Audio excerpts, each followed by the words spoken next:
இவாபீஸ் இது டே 5 ஆஃப் தினமும் ஒரு வீடியோ சேலஞ்ச். இவாபீஸ் இன்னைக்கு காலையில் இருந்துச்சோன்னே வழக்கம் போல் முடி வரன்னு இருந்துச்சு. இன்னைக்கு மண்டை குளியல் டே அப்படிங்கிறது எனக்கு அப்போ தான் ஞாபகம் இருந்துச்சு. அப்புறம் தலையில் எண்ணெயை தேய்ச்சிட்டு வந்து குளிச்சுட்டு வந்துட்டேன். அதுக்கப்புறம் உத்தரவு கொடுத்த ஆடு மாதிரி 2 தடவை மண்டையாட்டிட்டு சாப்பிட்றதுக்கு உட்காந்துட்டேன். இன்னைக்கு பிரேக்ஃபாஸ்ட் உடம்பு குளிர்ச்சியான சாப்பாடு, பழைய சாப்பாடு வித் தயிர், அருமையான காம்போ. அதை சாப்பிட்டதுக்கப்புறம் நம்ம காடி எடுத்துட்டு இன்னைக்கு வேலைக்கு கிளம்பியாச்சு. நானும் 2 நாளாக யூடியூப்ல வீடியோவே வரலான்னு பார்த்தேன். அப்புறம் தான் தெரியுது நம்ம அட்மின் பண்ண வேலையினால வீடியோவே அப்லோட் ஆகலைங்கன்னு. அது என்னன்னு பார்த்து முடிச்சுட்டு முதல் ஹார்ட் பிரேக்கை வாங்கினதுக்கப்புறம் ரைட்ரா இன்னைக்கு அவளையின் மறக்கத்தான்னு ஃபுல் ஃப்ளோயராக வேலை செய்யலான்னு பார்த்தேன். கடைசியில் எக்ஸ்போர்ட் பண்ணல சங்கீத சுரங்கள் மூவ்மெண்ட் ஆயிடுச்சு. அதை முடிச்சுட்டு மதிய உணவுக்கு அப்புறம் மறுபடியும் வந்து சிஸ்டம் முன்னாடி ஒரு அருமையான ஸ்பெல்லிங்கை போட்டு நின்னேன். ஆனால் சிஸ்டம் நம்மளுக்கு ஒரு அருமையான ரிப்ளை கொடுத்துருச்சு. ஆதித்ய கரிகாலன் சொல்கிற மாதிரி அன்று என் 2வது அடி எனக்கு கொடுத்துருச்சு. அப்போ என்னோட ரியாக்ஷன் என்னவா இருந்துச்சுன்னா,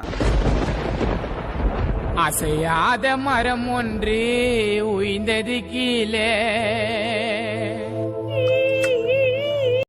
அதுக்கப்புறமா புண் பண்ணுற நெஞ்சை புகைவிட்டு ஆத்துங்க மாதிரி டீயை ஊற்றி கொஞ்ச நேரம் ஆற்றினேன். சிஸ்டம்க்கு என்மேல் என்னடி கோவம் அப்படின்னு கேட்டு பார்த்தேன். என்னன்னா அப்டேட் பண்ண விட்டுருக்கேன். அதுக்கு ரொம்ப நேரம் ஆயிடுச்சு. ஒரு வழியாக அதை முடிச்சுட்டு இன்றைக்கி நடைப்பயணமாக தான் வீட்டுக்கு போனேன்.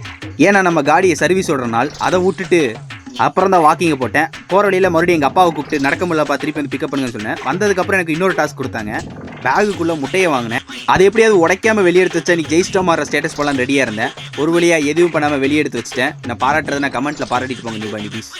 அதுக்கப்புறமா இரவு நோக்கு எங்கள் அம்மா தோசை செஞ்சு கொடுத்தாங்க. அதை சாப்பிட்டு இன்றைக்கி நாளை முடிச்சிட்டேன். மறக்காம என்ன ஃபாலோ சப்ஸ்கிரைப் பண்ணிக்கிறேன் நீ வீஸ்.